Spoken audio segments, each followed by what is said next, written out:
Escola Nômade para Mentes Criativas apresenta Rádio Cachola.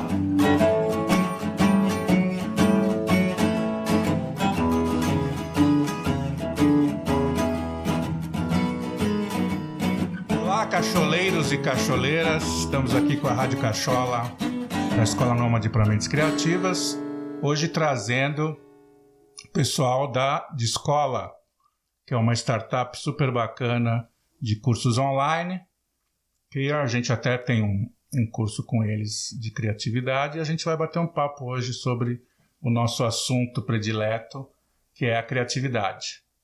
Então, se apresentem, por favor, rapidamente, tá? Porque a gente não tem muito tempo.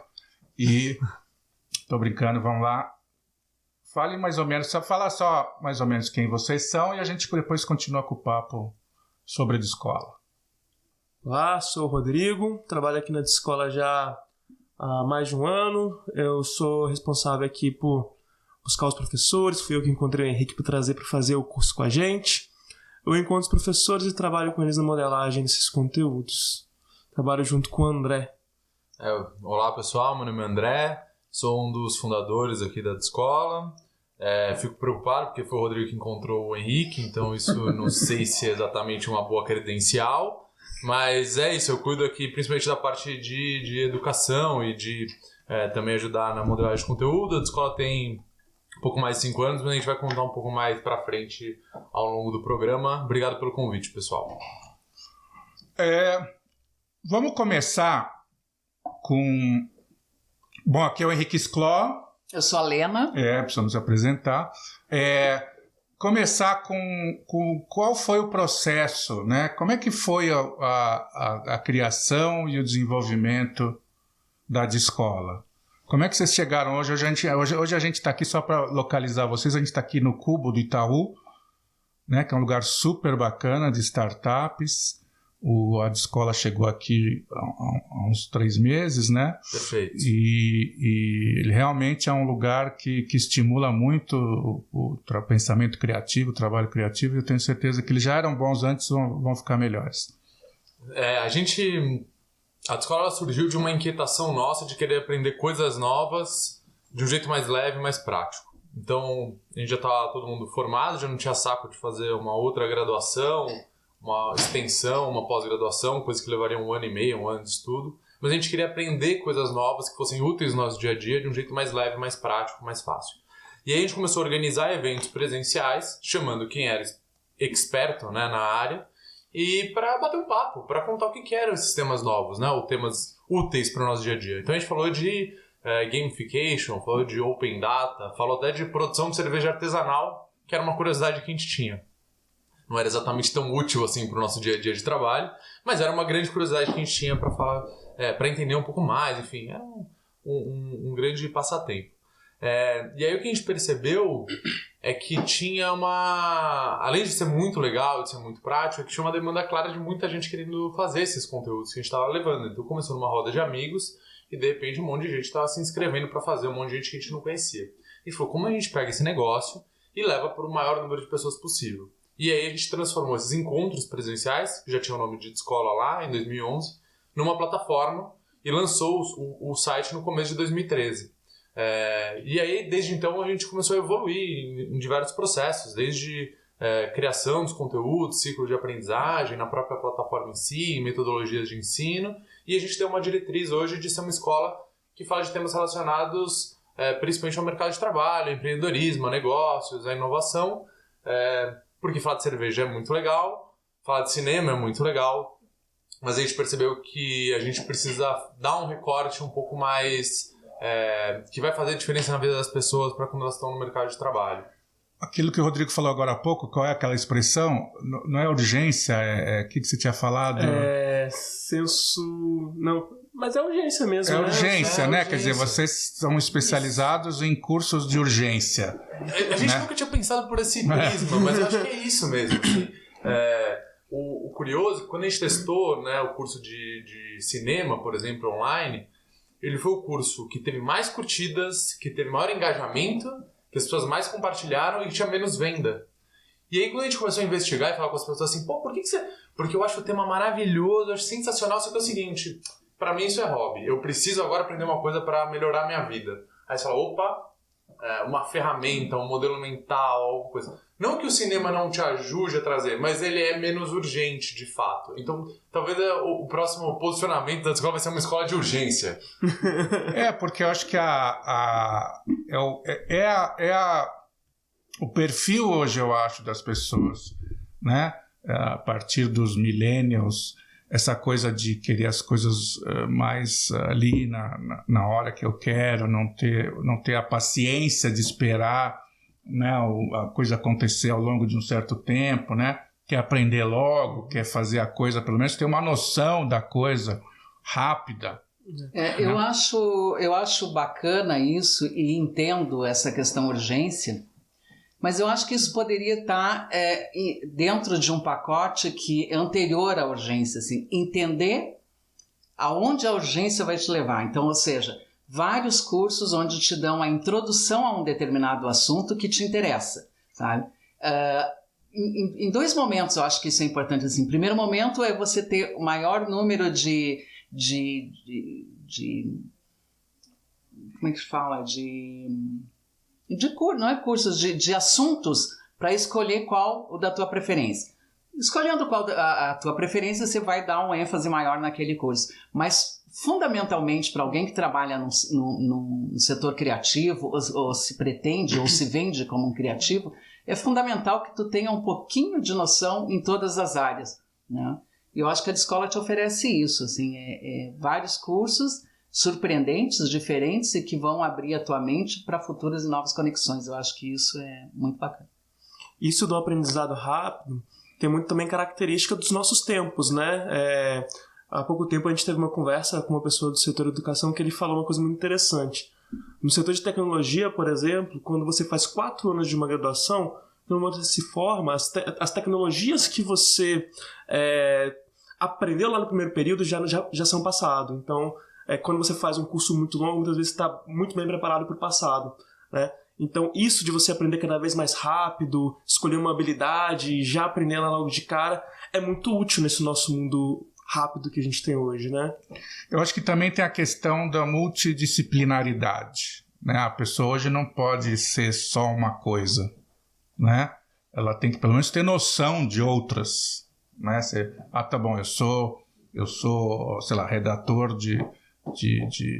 para internet, mas aí era bom eu saber de repente de outras coisas que vão agregar ao meu currículo. Eu não vou ser especialista nessas coisas, mas na hora que eu for procurar um emprego, alguma coisa, ou até pelo prazer de estar mais bem preparado, você vai acabar falando assim, bom, eu entendo um pouco disso, um pouco daquilo, tal. Acho que a única questão que eu acho que a Lena falou e que eu acho que faz sentido, que é realmente o mundo está mudado, mas não quer dizer necessariamente que é para melhor ou para pior.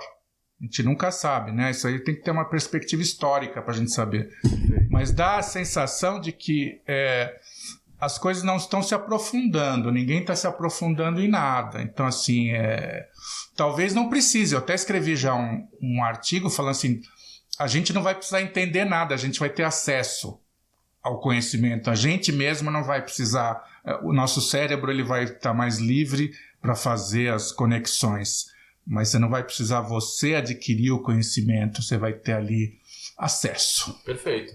Eu acho que tem duas coisas dessa fala que eu acho que são super legais, né? Primeiro que a gente vê, agora as correntes dizem que a gente está formando profissionais que é o T-shape, né? Um formato de um T mesmo. Então você tem uma profundidade na tua área de formação, na tua área de graduação, e o resto, uma horizontalidade em diversos temas. Né? Então é um formato de T. Em vez de você ter o cara que era só o especialista. Antigamente você tinha vários especialistas, hoje você tem um formatinho de T que você tem uma grande especialidade e aí você vai conhecer vários assuntos. Então eu acho que a nossa iniciativa ela fala muito para você ir dando novas habilidades ou novos conhecimentos nas diversas áreas. Eu acho que está muito em linha com o que vocês acabaram de falar. E eu acho que o outro ponto que você trouxe também, que é super legal, que eu acho que a educação em si ela tem que caminhar para um modelo em que a gente não precisa mais que as pessoas decorem as coisas. A gente precisa que as pessoas saibam usar as coisas, né? Elas precisam saber acessar, buscar e usar. Ela não precisa mais saber qual que é a fórmula específica. Mas assim, como você acessa, como você pega essa fórmula, como você cria alguma coisa nova a partir disso. É um grande paradigma da educação, né? Como a gente começa a mudar o jeito que a gente ensinou, né? A vida inteira no colégio você estava lá decorando fórmula, vai mudar. Sobre essa questão da profundidade, eu escuto muita gente com um olhar muito apocalíptico para a escola tradicional, né? E eu vejo de uma outra maneira. Eu vejo que a gente tem espaço para as duas coisas, para a profundidade, né? Muito olhando para até a ideia do T-shape, né? Do formato de T. A academia, ela não vai perder seu valor, ela vai manter o seu valor. Existe necessidade de profundidade. Imagina se a gente parar de aprofundar, por exemplo, na medicina, onde vão estar as descobertas, né? Mas também da riqueza que a tecnologia traz, e não só a tecnologia, né? Mas novas maneiras de ensinar, da gente poder entender o mundo de maneira mais ampla, não só aquilo que a gente é especialista. Isso vem de encontro também com o que a gente estava falando, que são as conexões. Quando você está na hastezinha do T e você tem profundidade num determinado assunto, é de extrema importância um conhecimento breve de todas as outras áreas. Isso faz sentido no momento que você começa a fazer conexões. Por que não? Eu sou um cirurgião de cérebros e em determinado momento como já existe até que a pessoa que estava fazendo uma cirurgia não tinha determinado, ela colou com cola superbonder. Se você não conhece a cola superbonder, você jamais vai ter ideia de que isso poderia acontecer, e foi uma coisa inusitada e deu certo. Então acho que é extremamente importante que aí as coisas a gente começa a entender porque que hoje tem essa pouca profundidade. Eu acho que não é uma pouca profundidade, é uma pouca profundidade em vários assuntos. É impossível, é humanamente impossível a pessoa ter conhecimento profundo em todos os assuntos. Vai ter em uma área, e as outras áreas são complementares. Eu acho, inclusive, fazendo uma reflexão aqui, que talvez não seja um T, talvez seja um triângulo de ponta cabeça. Porque você vai pegar todas as habilidades da linha horizontal e juntar, né, para fazer as conexões com a tua profundidade. Então você vai ver ali uma espécie de um triângulo de ponta cabeça. Eu gosto, porque parece no formato de triângulo, as conexões elas ficam mais evidentes, né? Na pontinha do T parece que a conexão está longe da sua profundidade. E na verdade é isso mesmo, assim, como você usa tudo isso, todos os conhecimentos que você tem, aliados à profundidade para criar coisa nova. Exatamente. E aí está tudo ligado com o nosso tema principal, que é a criatividade, né? Então a gente queria entrar um pouco nesse assunto com vocês. Qual vocês acham que é o papel da criatividade no seu negócio, né? No negócio de escola, né? Qual que é a interferência ou a influência que a criatividade teve e tem no desenvolvimento do teu negócio? Eu, assim, de cara já acho que teve uma que é a empresa, né? Que é um olhar diferente para a educação. Isso é criatividade. Eu pegar algo já existente e transformar numa coisa nova. Então eu acho que isso, a princípio, para mim, me parece... Eu acho que sim, eu gostei que eu tive bastante tempo para refletir sobre essa pergunta profunda. Responde aí. Mas eu acho que eu tava pensando nessa linha mesmo, Lena, porque eu acho que o que a gente faz é entender quais são os temas novos, né? Então identificar, mas não é simplesmente levar isso para as pessoas. É como a gente pega esse conteúdo e dá um novo olhar, dá uma nova roupagem, repensa ele, pensa ele na identidade, como a gente vai levar isso de uma forma, de uma grande experiência para o aluno de aprendizagem. Então, eu acho que a criatividade dentro do nosso negócio, ela está nesse olhar diferente, nesse pensamento em como a gente remodela o tipo de conteúdo. Porque o conteúdo hoje em dia está disponível. Está disponível. Se a gente quiser construir um foguete agora, a gente abre aqui o Google e a gente põe como construir. Tem lá o conteúdo. E se for para explodir o foguete, também tem. Também tem. Mas tem. Então assim, agora como a gente pega esse tema e transforma ele de um jeito legal de aprendizagem? Aí tá o olhar de criatividade. Como a gente pega um tema que às vezes é super denso, e a gente põe uma cena de filme e fala, cara, você já parou para olhar como esse filme trata este tema?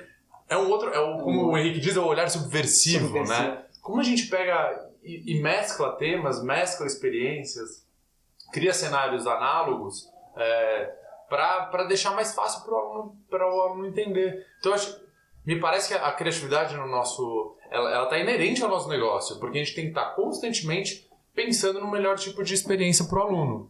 E aí isso envolve diversas coisas, desde pensar em filme, em música, em desenho, enfim. Cada curso tem uma viagem, tem uma coisa criativa ali no meio. Quando a gente olha para o processo que a gente faz com os professores na modelagem do conteúdo, cada reunião a gente tem que ter uma ideia diferente. Porque cada conteúdo que a gente trabalha, como a gente fala de inovação, é bastante amplo, a gente fala sobre várias coisas diferentes, cada tema é de um jeito. A gente não consegue pegar um modelo caixinha e replicar ele para todos os cursos.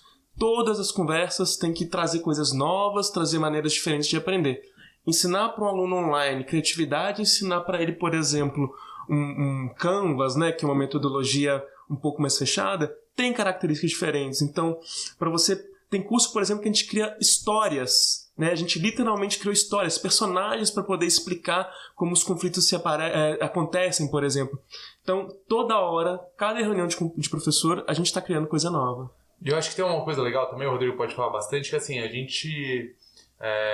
não existia uma metodologia para fazer o que a gente faz. E aí a gente criou uma metodologia. E foi com base em tentativa, em erro. Então assim, a gente pegou e colocou o negócio no papel. O Rodrigo sentou lá e falou, vamos pensar aqui quais são todas as etapas, como a gente constrói um curso, quantas reuniões a gente leva, o que a gente tem que ter. E a gente criou tem uma apresentação, uma metodologia hoje, que é a gente que criou. Então assim, tá aí, né? Acho que a criatividade tá aí também, da gente entender o negócio, pensar num processo e começou a desenhar, a partir dos erros e dos acertos, um novo formato, uma nova forma de pensar e de fazer o curso. Que também é isso, não tem um padrão, né? Cada um vai seguir um... É como se fosse um grande esqueleto. Antes a gente fazia muito na imaginação, ia fazendo no feeling. E hoje, com essa estrutura, o legal, isso que é muito legal, e isso o Henrique fala, que essa estrutura permite a gente criar com mais...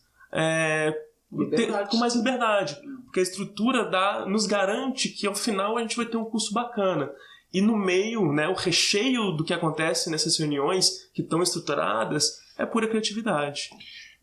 Eu não sei se vocês têm noção, talvez tenham, que vocês são, de certa forma, protagonistas de um processo muito amplo e complexo, que é o que a gente está falando agora há pouco, da mudança de paradigma da educação.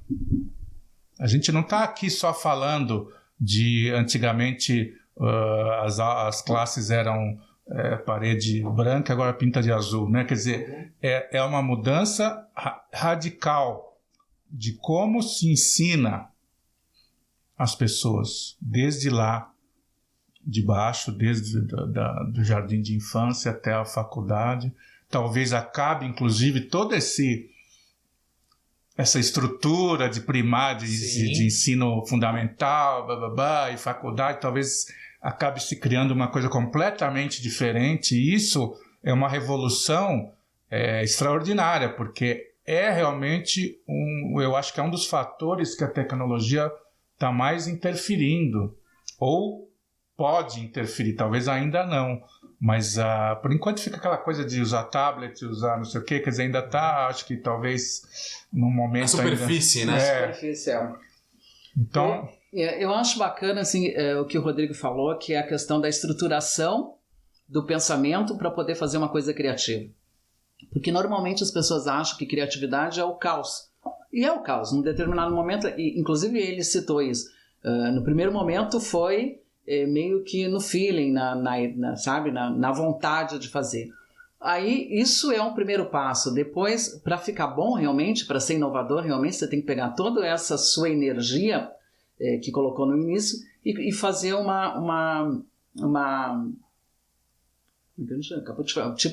cronograma disso, como vai apresentar isso. Ou seja, dá uma coerência, dá qual a palavra que você usou? Né? Estrutura. Na estrutura, exatamente isso. Então, criatividade também é estruturar o pensamento, sabe? É uma coisa, tá ligada a uma Porque coisa... é a partir disso que você cria, né? É a partir da estrutura que é o espaço onde você vai criar, né? Porque se você não tem estrutura, você não tem você pode até criar, obviamente, mas você vai criar sem saber muito bem o que está fazendo, você não vai ter uma linha de raciocínio, você não vai ter um conceito a seguir. Perfeito. Né? Vai ficar muito assim, a hora que vai depender muito das pessoas que trabalham com você, porque se tem um cara que pensa assim, ele vai fazer assim, tem outro... Né? Aí você não vai ter uma empresa, você vai ter uma cooperativa, né? Cada um faz a coisa do jeito que quiser, né? Eu acho que esse e aí, de novo, fazendo as analogias com os conhecimentos que a gente já teve até com vocês, é muito difícil criar em cima de uma folha em branco. Não dá, cara. Assim, você não anda, né? A gente estava aqui no espaço que a gente está aqui, o pessoal estava querendo dar nome para salas, né? Um espaço super recente. E aí ninguém tava dando nome, assim. E aí a gente falou, pô, tá faltando indutor, tá faltando dar Vamos lá, então é o andar de educação, vamos botar pensadores de educação, vamos botar linhas de... E aí flui. Então, assim, é muito curioso. Então, assim, vai lá, você pode criar qualquer nome pra dar pra sala. Ninguém pensou em nenhum nome. Porque você não consegue, cara, é muito difícil começar do zero. Aí você começa a falar, então vamos lá, vamos trazer um nome de correntes, beleza, aí começa. E aí flui a partir daí. Então é isso. Dá pra criar curso a partir do zero? Dá, mas aí vira uma grande bagunça. Sim. A partir do momento que a gente tem uma estruturação, um caminho, a gente vai saber variar e ser criativo em cima de cada uma das áreas. Uma outra coisa que eu achei bem legal que vocês falaram é a questão de pegar temas já existentes, né, para fazer nos cursos, mas com uma visão e uma roupagem diferente. Achei bastante legal essa coisa de pegar filmes e pedaços de filmes para fazer com que a pessoa associe e ligue e faça uma conexão de que aquilo é possível, daquilo já existe e que aquilo é usado. Tá? Então é uma forma inusitada, é uma forma nova de mostrar e de ensinar algo que já existe, que já era ensinado de uma forma diferente. Talvez a gente nem tenha percebido que isso já estava aí, sabe? Justamente por ensinar de um jeito que para o nosso cérebro não faz sentido, não chama atenção, né? E tem tantas coisas para chamar a atenção da gente que a gente precisa de algo que faça com que a gente foque em um determinado assunto. Outra coisa que eu acho interessante é que vocês não abandonaram o que já existia e que funciona, que é um material físico, né? A de escola, você fazendo o curso, você pode, acho que tem um adicional, se for digital, não tem adicional. Então você tem um material, um e-book super interessante, porque não é repetição do que a pessoa viu no curso online, é complementar e é muito rico, muito bonito, o design e tudo. E se a pessoa quiser, ela paga um diferencial, ela recebe em casa esse material, esse livro, muito bem produzido, muito bem editado, sabe, de boa qualidade. Ou seja, vocês estão continuam também usando coisas que são importantes, que é o contato físico, a pessoa lá ter o livro na mão para olhar e para folhear, e tem um cheirinho do papel para quem gosta, né? Então isso é interessante, não é que você faz assim, não, tudo que tinha lá para trás tá errado e vamos fazer tudo diferente, enfim, isso é... Eu acho que o Rodrigo tinha falado isso agora há pouco, né, de as bases do ensino, elas são importantes pra gente olhar, não quer dizer que tudo que estava feito lá atrás estava errado, e essa é uma das coisas que a gente faz, a gente acha que tem muito que tem que evoluir, mas a gente olha com muito respeito a tudo que foi feito até agora e tem que entender o que funciona, o que não funciona, o que precisa mudar, o que dá para continuar. Assim, a forma de aprender varia muito. Tem gente que aprende melhor assistindo vídeo, tem gente que aprende melhor lendo, tem gente que aprende melhor escutando.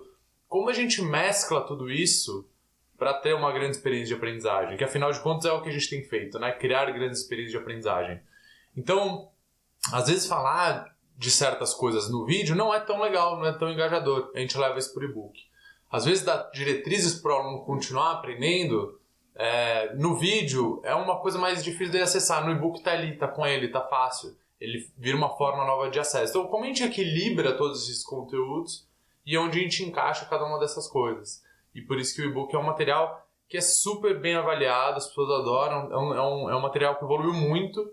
É curioso até de falar isso, de contar, assim, nos primeiros cursos que a gente fez, o e-book era assim, era realmente não era nem um e-book, a gente chamava de report, porque ele era assim, nome do professor, um pouquinho do que era o curso, e aí a gente dava 5 dicas, 5 livros e 5 filmes. Era isso. Tinha 10 páginas, sei lá, 5 páginas, era um negócio bem simples.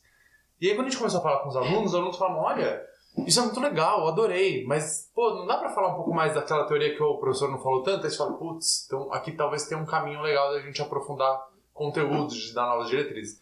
O material evoluiu bastante. Hoje é um livro mesmo, assim. A gente produz ele com tanto cuidado quanto o que a gente produz a própria videoaula. E ele se mostra um material super importante no apoio do aprendizado do aluno. E vocês vendem só o pessoa não faz o curso e... Não, a gente vende junto, a gente vende o pacote, a gente acredita nessa experiência como um todo. Tem gente que até pede, né? Tudo bem, mas o legal é quando o aluno tem essa experiência como completo. Quando a gente pensa, o e-book, ele está bastante conectado ao curso, à videoaula, né? Por mais que sim... Você faz citações, né? Você faz... Exato. Por mais que seja possível, sim, o aluno pegar o e-book e ler e faz sentido, a experiência como um todo, ela faz muito mais sentido quando passa por todo o ciclo, né? E vocês... Como é que funciona o porvir, né? O lá na frente? Porque eu imagino que vocês não ficam aqui só no dia a dia, tocando a escola e vendo, se amanhã, se eu tiver uma ideia, tudo bem, se não tiver, a gente vai fazendo essa mesma coisa. Então vocês devem ter coisas que vocês enxergam no futuro e que, apesar de ser segredo, vocês podem falar aqui, porque é só ficar só entre nós aqui. Mas se tiver alguma coisa assim, como uma visão, qual que é a visão de vocês para o futuro, não só da escola, né, para o futuro do mercado, enfim? Tá bom. Tenta falar eu achei que você ia perguntar assim, quais são os próximos cursos, né, que vocês têm, como vocês pensam os próximos conteúdos, que é super legal, assim, tem muito de pesquisa, muito de criatividade e tal, depois o Rodrigo pode até falar. Mas o que eu vejo, assim, hoje? O que a gente faz é criar grandes experiências de aprendizagem. Porque a gente acha importante, a gente acha super relevante que as pessoas tenham mais ferramentas, mais modelos mentais, mais repertório para mudar a vida delas no mercado de trabalho, no dia a dia. Esse é o conceito. O que a gente faz hoje se expressa numa forma de curso online. E eu acho que isso vai continuar se expressando como curso online por algum tempo. Talvez amanhã, e aí no futuro, olhando lá na frente, não seja curso online, seja um outro tipo de grande experiência de aprendizagem. Que pode ser uma parte de vídeo, uma parte de livro, uma parte de áudio, uma parte de experiência presencial, uma parte de um encontro. Um pendrive que você liga no cérebro, a pessoa já aprende. Pode ser. Pode ser realidade virtual, realidade aumentada, realidade mista. Eu não sei. Eu não sei. O que eu sei hoje o que a gente faz, ele se expressa na forma de um curso online. E que a gente pensa da melhor forma possível para o aluno ter essa grande experiência. Amanhã... com novas tecnologias, com novos formatos, com os modelos diferentes de aprendizagem, talvez ele se expresse de um outro jeito. E eu acho que a gente tem que estar super aberto a entender. Aí eu não sei te responder qual que vai ser esse jeito. Eu sei, mas vocês pensam nisso, né? Vocês têm assim... Tá no nosso radar, sem dúvida. Tá no nosso radar. A gente não acha que vai ser videoaula para daqui 30 anos. Isso vai mudar. Pois é. Né? E a criatividade, nesse caso... vai ter um papel fundamental, porque como o futuro sempre foi uma coisa meio nebulosa, né, na humanidade. Agora, nesse momento, parece que é mais ainda, né, porque as possibilidades são tantas, porque antigamente o futuro era uma coisa absolutamente... Blade Runner. Era absolutamente assim, inesperado, você não sabia. Agora tem muitas possibilidades, você vê... Você acabou de falar de realidade aumentada, né, de realidade virtual, Quer dizer, ninguém sabe para onde que vai. Pode ser que a realidade aumentada daqui a 5 anos ninguém mais use. Pode ser que surja uma outra tecnologia, enfim, a gente não sabe. Agora, a quantidade, eu imagino que a dificuldade do empresário nesse momento é no que eu vou apostar, né? Onde que eu vou pôr minhas fichas e só que só lá na frente eu vou saber se eu fiz certo ou se eu fiz errado, né? Então, assim, a criatividade tem um papel nesse momento mais de apontamento, né? Mais de uma coisa assim, bom, vamos aqui por aqui tentar fazer isso aqui de um jeito que ninguém faz, né? E apostar, né? É uma aposta, vocês não têm como saber o que vai acontecer. Tô pensando aqui, porque deu uma viajada aqui com tudo isso que você falou. Mas eu acho que a criatividade é uma forma de enxergar as coisas, né? E aí, pra gente que tá empreendendo, como a gente tenta enxergar as coisas assim, saindo do óbvio. E eu acho que a criatividade já tá aí. Então, como a gente olha para as coisas e pensa o que está por trás? Ou como a gente olha para as coisas e pensa qual que é o outro significado? Ou como a gente olha para as coisas e pensa assim, e se não fosse isso, o que seria? Então, eu acho que a criatividade ela tá meio que inerente, ela tem que andar junto com o olhar do empreendedor e, na verdade, com o olhar de qualquer pessoa. Porque se você se limitar a ver as coisas, o que elas efetivamente são, você vai ter um mundo bastante limitado e triste, me parece.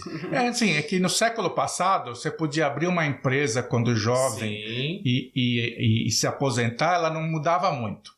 Exato. Né? Você mantinha ali a qualidade. Você não precisa ser tão criativo, vamos dizer assim. Não, agora é quase que diário, né? Você tem que... Isso que o André falou é extremamente importante. São daquelas coisas que a gente tem que parar um pouquinho e refletir.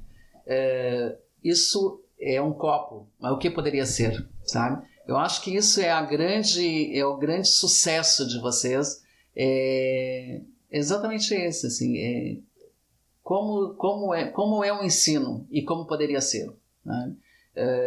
Como é este curso e como poderia ser, né? Então, acho que são novas frentes que ela não tem limite. Sabe, isso não tem limite. Daqui a, sei lá, quantos anos você vai estar aí e com esta visão você vai estar aberto, fazendo novas conexões, assim, eu acho. O que eu achei interessante é que o André, em particular, o Rodrigo o Rodrigo é um cara absolutamente competente. O dia que a gente tiver uma necessidade, a gente vai contratar ele. E vamos pagar bem. Inclusive, se ele não conseguir vir pra gente, o André vai ter que pagar um aumento de salário pra ele. O André é uma pessoa assim, que eu percebi isso, né? Que você tá aberto. Então, eu cheguei aqui, num lugar que eu não conhecia, e trouxe as minhas ideias. Eu trouxe o horizontal do seu T, né? Trouxe outras coisas. Eu não tenho conhecimento de curso online, mas eu trouxe outros conhecimentos, e a reação do André geralmente para uma coisa nova isso é o natural que acontece com todo mundo. Isso a gente até falou no nosso curso. A primeira reação é não, né? Mas eu percebi que você repensa. E não é tudo que você aceita, mas você tem essa abertura de... Deixa eu ver, então, se faz sentido ou não. A reação é natural, de quando você tem um sistema, você não gosta de uma coisa que vem de fora, mas se você tem essa abertura, né, para avaliar, para refletir, fala assim, será de repente, né, pode funcionar, pode ser bom, né? Eu acho que um pouco da Descola, a gente só conhece vocês dois, né? Da Descola. E o que fez a gravação... Você conheceu o Daniel também? Daniel. Isso. Mas o Daniel não foi só aquele dia tal. Vocês eu conheço um pouco melhor, então eu percebo uma complementaridade. Você tem a coisa do pensamento mais abrangente e o Rodrigo é o cara que vai ali no detalhe. E as duas coisas são muito importantes. Sem dúvida. Né? Rodrigo me perturbou 6 meses com o roteiro, mas ficou muito bom. Né? E se não tivesse feito isso, o curso estaria talvez num nível mais baixo. Né? Então eu acho que essa coisa, essa mistura que a gente fala sempre da parte prática e da parte, a criatividade não funciona sozinha. Ela precisa estar anexada a uma prática, né? A mão de obra, que às vezes ela não necessariamente é criativa. Né? É uma estrutura, como vocês falaram, vocês têm uma estrutura muito sólida, mas que ao mesmo tempo ela é flexível o suficiente para fazer, senão vocês não iam conseguir andar para frente. Né? Vocês iam ficar ali no cursinho online. Sim. Né? Então tem que ter esse perfil, na minha opinião, né? de Curioso. É a curiosidade, né? Que é um pouco inerente. Quantos anos vocês têm? Você tem quanto, André? Eu tenho 33. Rodrigo? 30. Então, vocês já não são mais muito jovenzinhos, né? Não. E eu queria saber, até curiosidade, eu nunca perguntei, qual que é a formação de vocês? Eu estudei jornalismo, mas eu nunca fui jornalista. Passei por várias coisas. Então, se eu for falar de formação de um jeito mais amplo, passei por várias coisas, negócios, enfim. Hoje você é o quê? A vertical é o quê do seu T? Seria educação no sentido mais de desenho de cursos mesmo. Design instrucional, a palavra da moda. Legal. Eu sou formado em comunicação. Essa é a minha formação. Depois eu ainda fiz pós, enfim, fiz MBA, estudei negócios. Mas eu fiz comunicação. O que eu uso hoje de comunicação? Pouco. Tanto que a área de comunicação da escola eu não toco. Eu toco mais a área de negócios e de educação. Mas hoje em dia, talvez a minha maior especialidade seja em empreendedorismo mesmo. É o caminho, é a área que eu mais me aprofundei, mais mergulhei, mais estudei nos últimos anos e que eu mais coloco em prática no dia a dia.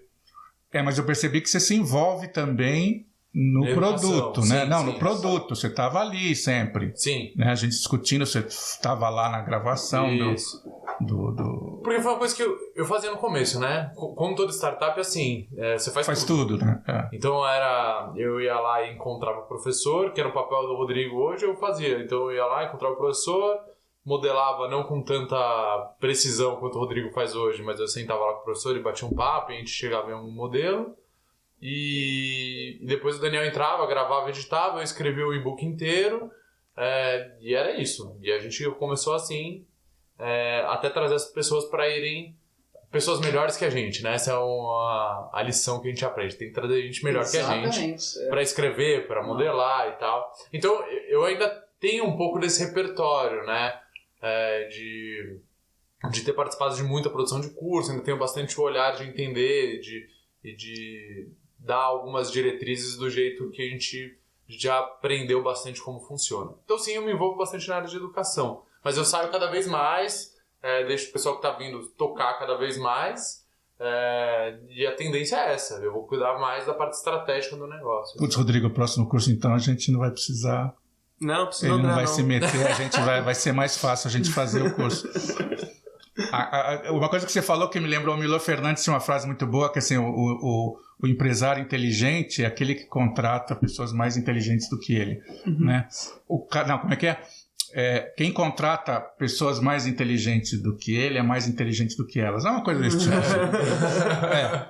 E como é que foi o processo do ponto de vista de negócio? Né? Como é que as pessoas fazem, ou como você fez...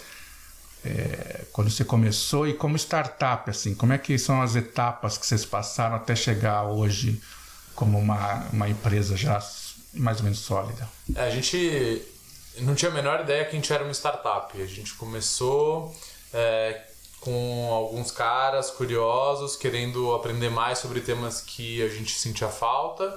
Ninguém queria fazer uma faculdade, um curso de extensão, e a gente começou a organizar os nossos próprios conteúdos. Isso lá para 2011.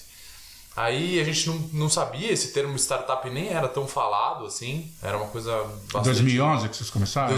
2011 foi quando a gente começou com os eventos presenciais e a gente lançou o site em 2013, né? Então a gente viu essa necessidade, muita gente buscando esses termos que a gente estava falando, e aí a gente lançou o site em 2013. Quando a gente lançou o site, foi um momento bastante difícil, assim, porque a gente não sabia muito por onde correr, a gente não sabia ainda exatamente como criar os conteúdos, a gente não tinha grana para fazer, para trazer gente para ajudar a gente não sabia por onde correr e a gente viu lá um edital aberto de um programa de aceleração e que falava, bom, se você tem uma startup, aplique aqui, tá? A gente falou, puta, será que a gente é uma startup? Vamos aplicar nesse negócio. E aí entre 1.500 inscritas mais ou menos, a gente foi uma das 40 aprovadas e a gente entrou muito por causa do dinheiro, que era um programa que dava uma grana pra gente começar a rodar, mas o que a gente percebeu na prática é que o dinheiro não foi o fator mais importante, talvez tenha sido o quarto ou o quinto. O mais importante foi primeiro entender as práticas, as metodologias, as correntes, enfim, entender o que fazer com o negócio nas mãos. Então, assim, várias coisas surgiram daí, do tipo ligar e entrevistar os clientes, né? A gente tinha lá 2.000 alunos na época, e a gente passou uma semana, eu e o Daniel, ligando para 100 alunos, assim, eu nunca esqueço porque foi bastante traumático. Era só vocês dois, né? Era só nós dois, Então, assim, foi bastante traumático ter que ligar para 100 alunos em uma semana, né? Então, assim, basicamente a gente ficava sentado era assim, e aí, tudo bem? Você gostou do curso? Mas foi uma puta experiência, porque a gente aprendeu muito com esses caras. O que funcionava na hora de aprender, o que não funcionava, o que eles achavam importante, sobre linguagem, sobre tempo de vídeo, sobre teoria, sobre prática. A gente aprendeu muito com o ecossistema que a gente estava envolvido, então o fato de a gente estar com outras startups que estavam passando pelos desafios que a gente já tinha passado ou que já tinham passado por alguns desses desafios e que a troca era muito relevante para a gente, a própria conexão com o mercado, a exposição. Então foi um programa que ajudou muito a gente a entender o que a gente era e a saber quais iam ser os próximos passos e como a gente ia construir uma empresa a partir disso. No começo foi muito difícil, né? A gente não tinha... eu falei isso, de comunicação, não tinha essa formação empreendedora, não tinha a menor ideia do que fazer. Eu brinco com o pessoal quando me perguntam assim, o que vocês precisaram para... Qual foi a motivação? Foi ingenuidade. A gente não sabia que ia ser tão difícil, que iam ser tantos desafios, que o caminho era tão árduo, mas também a gente não sabia o quão prazeroso seria, como seria legal construir coisas relevantes, como seria legal fazer a empresa crescer e colocar alguma coisa no mundo que a gente acredita de verdade. Então, assim, no começo foi um grande...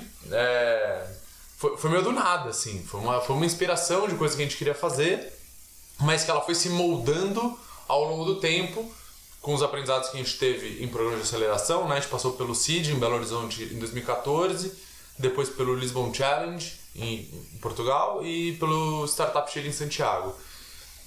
Então esses caminhos nos ajudaram muito a entender o que a gente era e para onde a gente ia e o que construir, mas foi uma coisa meio na prática, assim, no dia a dia, entendendo e construindo a partir de coisas que a gente acreditava que seriam relevantes.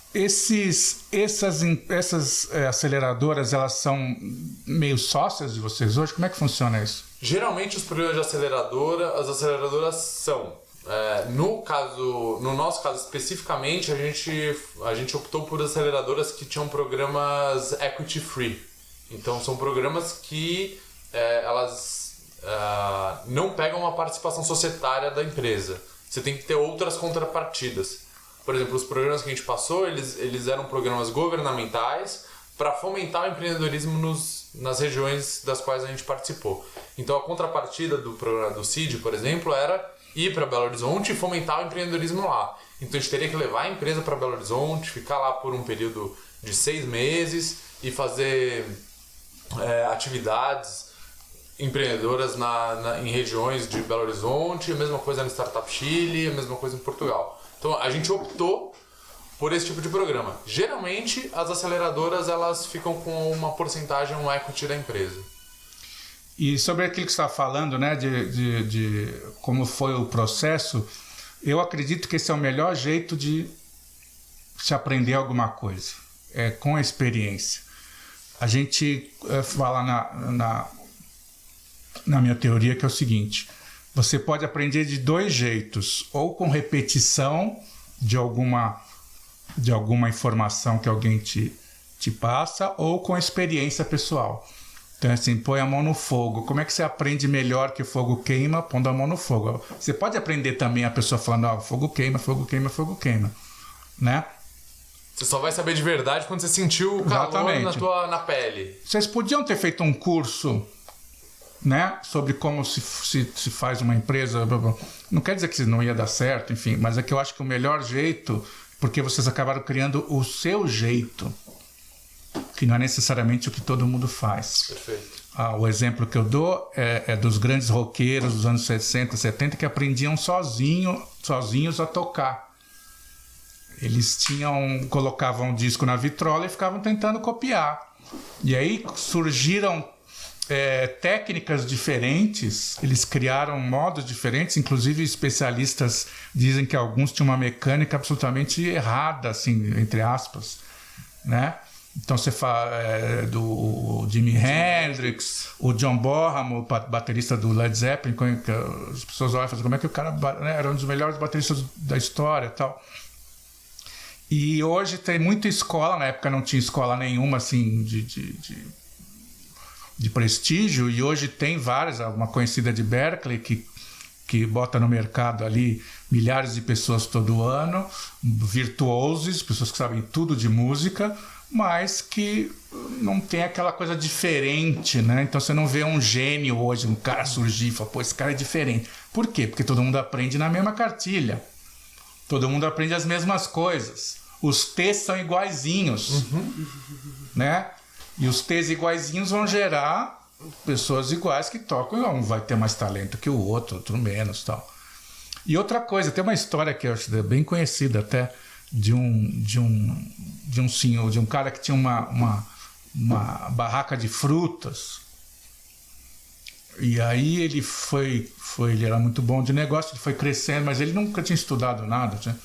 Mas ele, por feeling, aí ele foi crescendo, ele ganhou uma grana boa, conseguiu mandar o filho estudar nos Estados Unidos, sei lá, na Wharton School, né, de economia e tal. Aí o filho estudou lá, assim, voltou e começou a falar, não, isso aqui não tá certo, assim, do jeito que você faz. Vamos tirar não sei o quê, vamos diminuir aqui, você tá gastando muito dinheiro aqui, vamos parar aqui. Eu fui diminuindo a barraca do cara, e ficou igualzinho quando ele começou. Ou seja, as técnicas, né? Minha mãe foi vendedora a vida toda. Ela começou ajudando o pai dela com 5 anos de idade a vender panela de pedra lá em Belo Horizonte. Eu sou de Belo Horizonte, curiosamente. E passou a vida inteira como vendedora e representante e tal. Ela, com 70, 80 anos, ela trabalhava ainda e era a que mais vendia na empresa dela. E ela falou que às vezes vinham os caras de fora da workshop de como que se vendia. Aí ela ficava ouvindo aquelas coisas, tá, assim. Então, assim, ela teve um aprendizado próprio, né, e que funcionou, e que não precisa... Talvez ela não saiba ensinar para as outras pessoas como é que faz, né? Uma coisa meio cognitiva. Por isso que eu acho assim, a melhor coisa que talvez para vocês foi isso, porque hoje é uma coisa muito, muito sólida na tua cabeça o que é. Não é uma coisa que você precisa lembrar. Como é que era mesmo que faz aquilo, né? Porque você estudou, aí você tem que ir lá voltar no livro e falar como é que era mesmo que resolveu esse problema e tal. Do jeito que você aprendeu, você não esquece. Não esquece, né? E tem um formato próprio. Então a de escola, ela tem um formato próprio. Não sei em que medida, mas tem um formato próprio que mesmo que alguém queira fazer igual, não vai fazer, não vai conseguir fazer. Não faz. Quando a gente... tem uma coisa curiosa, que muita gente vem aqui perguntar pra gente o que vocês fazem, né? Como vocês fazem os cursos? Como vocês fazem... Qual que é a metodologia? E a gente conta. Porque uma coisa é a gente contar a metodologia, outra coisa é fazer. Né? O Rodrigo pode falar o tanto de... Até por isso, porque é um esqueleto, é uma estrutura. No meio da estrutura vem todas as ondas de criatividade. Você vai pensar como você vai dar o recheio, né? Como o Rodrigo falou pro curso. Agora, as etapas da metodologia, muita gente vem falar assim, mas como vocês fazem para ter um curso que tem altas taxas de engajamento, né? Todo mundo tem... Cara, tem aqui uma metodologia que a gente criou. A gente tem sorte. Isso. Ah, então tá bom. Quer dizer que o cara vai pegar essa metodologia, né? Esses 14 passos, São 14 patas. São 12 patas. Pra criar um curso. E ele vai criar, a partir de amanhã, um curso igual ao nosso? Não vai. Não vai. Eu não sei se você faz, mas você poderia fazer uma palestra. Como que funciona de escola. Aí vai lá, 2.000 pessoas assistem, eles não vão conseguir falar, porque você não vai dizer o segredo, você vai dizer a estrutura. Isso. Né? Até parando pra lembrar como é que foi quando eu entrei na escola, né? Quando eu entrei na escola, não teve um momento que o André sentou comigo e falou assim, a gente faz curso assim. Não existiu isso. Ele me botou pra sentar do lado dele enquanto ele modelava o curso com os professores. E foi pura observação. Então, como é que Rodrigo, como é que você aprendeu a forma com que a escola modela conteúdos? Olhando o André modelar conteúdos, começando a interferir, começando a testar. Aí sugere uma coisa, fica ruim, aí faz de novo, fica melhor depois. Observação. Então, é uma coisa que veio muito de entender cada coisa, observação mesmo. E isso daí é fazendo mesmo, não tem outra maneira de se reproduzir isso. E vocês tinham noção de que eram pessoas criativas? Ou esse era um conceito assim, meio tanto faz, não sei, nem passou pela cabeça? Fala aí, não sei. Eu nem sei se eu me considero criativo hoje, O André né? era criativo. O André é uma pessoa criativa. Bom, eu nem sei se eu ainda me considero uma pessoa criativa. Para de puxar o saco do chefe.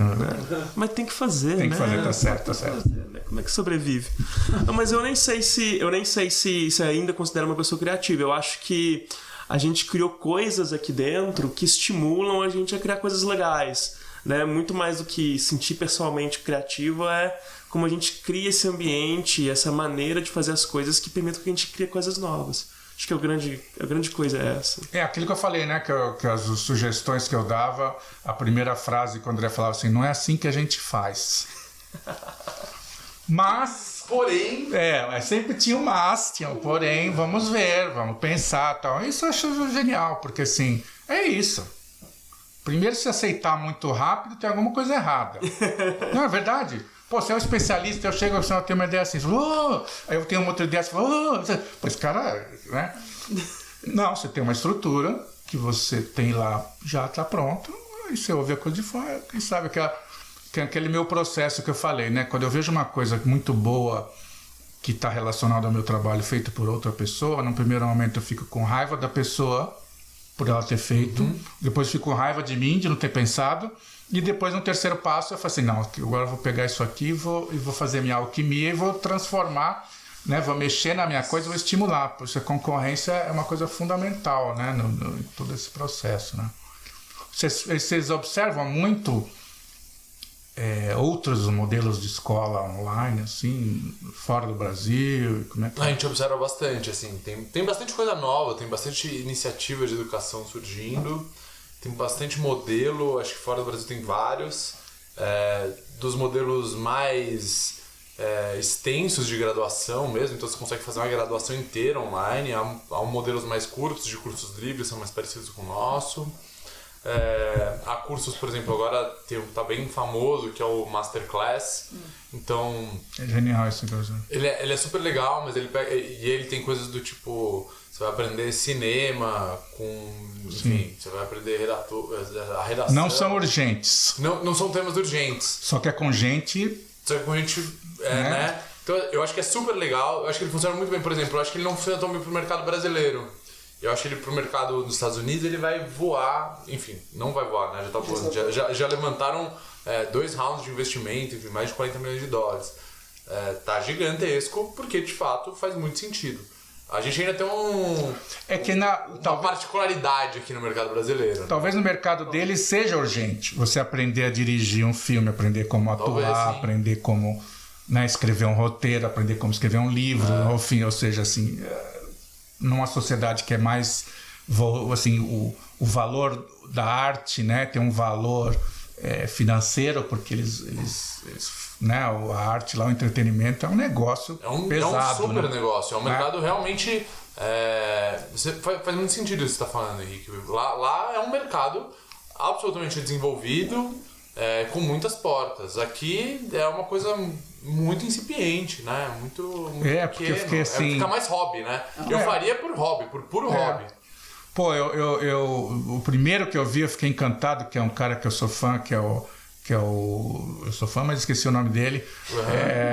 Que é um roteirista, né? Que eu, quando assisti, assim, o primeiro que o teaser deles, o videozinho de apresentação é excelente, né? Você assiste aquilo, você fala... David, você tem que gravar primeiro. David... As pessoas ficam cansadas no final e não conseguem vender o seu... foi o meu caso. David Mamet. Pô, o cara... Eu sou fã dele. Aí eu não conhecia ele fisicamente, achei uma figura engraçada e tal. E falei, putz, esse é um curso que eu faria. Né? Mas por hobby mesmo. Não tanto por hobby, porque eu vivo também de criar conteúdo. Claro. Mas olha aí a urgência surgiu aqui. Né? Então achei assim... Agora, o último tema que eu queria perguntar para vocês, o que vocês acham da ideia do nosso novo presidente de fazer a alfabetização online? Você acha possível isso? Cara, assim, eu sou um entusiasta de curso online. Acho que ele tem um potencial gigantesco de levar conteúdos relevantes para o maior número de pessoas possível. Né? Ele tem uma capacidade de capilaridade gigantesca. Porém, acho que o ensino... tem coisas que precisam ser presenciais. Eu também vejo muito valor em ensino presencial. Acho super delicada essa questão. Acho que precisaria de um estudo bastante mais profundo. Acho que o Brasil tem uma carência no ensino fundamental e médio gigantesca. Assim, a gente tem escolas em metade dos municípios do Brasil. Colégio fundamental, só em metade dos municípios, né? Então, assim, a gente precisaria de iniciativas de... Tem município, enfim, ou seja, metade do Brasil viaja e vai para outra cidade estudar. É um absurdo, né? Então, assim, o ensino online, ele tem vantagens, sem dúvida. Mas eu acho que o ensino presencial, o ensino formal, como a gente falou ao longo de todo o podcast aqui, ele é super importante. Então, eu acho que tem que ver quais vão ser os pesos de tudo isso. Quais vão ser as relevâncias. Eu acho que assim, até para a socialização de crianças é importante, né? Tem algumas habilidades de desenvolvimento humano que elas precisam estar convivendo com outras crianças e isso o online não vai suportar. Talvez tenha coisas que o online ajude, talvez sim. Mas eu acho que o presencial também é importante. Talvez complementar, né? Talvez complementar, me parece um caminho que faz sentido. Acho que o tema ele é bastante profundo para a gente entender quais vão ser os caminhos.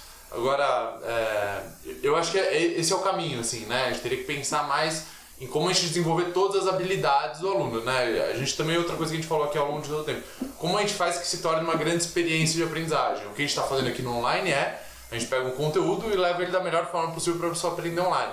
Como a gente leva a melhor forma possível para os alunos do ensino médio fundamental aprenderem as competências que elas precisam para se tornarem grandes pessoas, né? Os seres humanos preparados para o mundo de hoje. Talvez possa ter coisas online? Talvez. Talvez ter coisas presenciais? Também, certamente. Então, acho que tem que ter um mix de coisas, assim, né? Não acho que é só um nem só outro. Não, é que só como experiência, né, como professor, eu acho que tem uma questão da presença física que não é esotérico, não, mas existe uma energia na junção das pessoas, no contato físico real, né, de você estar ali, que eu acho que difícil de substituir. Talvez um dia se crie uma tecnologia algum tipo de tecnologia que faça com que essa coisa seja transmitida, né? Um holograma que transmita também essa energia. Mas em princípio eu concordo com você. Acho que assim, tem que ter a parte física, pode ter complementarmente, né? Para que inclusive a criança que tem que viajar para uma outra cidade, ela ter um acesso mais, né, complementar, talvez ela não ir todo dia na escola, enfim, ter toda uma coisa. Eu tenho um outro olhar também que enfim, olho para essa perspectiva, né, do híbrido, né, de você colocar online e presencial, E tem outros fatores que tem que ser observado. Por exemplo, a escola, o momento em que a criança está na escola também é um momento que possibilita muito, por exemplo, a mulher trabalhar, né? O fato de você ter esse espaço de tempo em que a mulher trabalha. E também, se você for olhar nas estatísticas, o quanto que a inclusão da mulher no mercado de trabalho gerou de valor para a economia. Então isso tem que ser observado também. Também tem isso. Tem que ser observado pela própria independência da mulher, né? A mulher, quantidade de mães solteiras que a gente tem no Brasil, o quanto o ensino presencial é importante nesse sentido também. A gente está falando de alfabetização, então falando de creche, primário e tudo mais. Também temos que lembrar que, assim como metade dos municípios tem escola, quantos por cento dos municípios do Brasil têm internet suficiente para você dar acesso a cursos online para essas pessoas? O que seria necessário para que o ensino fundamental online realmente acontecesse? Qual a infraestrutura necessária? Então é uma situação que tem que ser analisada muito... Se for feito, tem que ser feito com muita cautela e sabendo o que está sendo feito. Não é uma proposta simples, não é uma coisa muito só coloca aí o conteúdo online e bora lá, né? E também a interação na primeira infância principalmente, questões das interações, igual vocês, tanto o André quanto o Henrique falaram, ele é muito importante, porque tem habilidades, e a gente, como trabalha todo dia com curso online, a gente conversa com professores que às vezes trazem propostas de curso pra gente, que a gente chega à conclusão de que talvez essa habilidade a gente não consiga entregar online. Imagina isso dentro de uma perspectiva da primeira infância, né? Existem habilidades que são necessários o contato presencial para se desenvolver. Pelo menos é a perspectiva que eu tenho no meu dia a dia de trabalho com cursos online. Não, muito bem. Boa observação. Enfim, é um tema super complexo, né? Para resolver problemas complexos, precisa sentar, precisa pensar, precisa estruturar, precisa saber quais são os parâmetros, o que vai ser entregue, o que dá para fazer, analisar os cenários macro. Assim, é bem complexo. A gente pode fazer um outro aqui só para ficar discutindo todas as possibilidades. Mas, no âmbito geral, eu acho que esse é o recado. Assim, tem que tomar muitos cuidados e tem que pensar em diversas perspectivas para se pensar um plano como esse. Legal. Muito bom o nosso Rádio Cachola de hoje, né? A gente teve uma aula aqui de curso online de empreendedorismo e espero que você que teve paciência de escutar até agora, né, tenha gostado e levado alguma coisa, porque realmente a gente falou de coisas muito interessantes e importantes.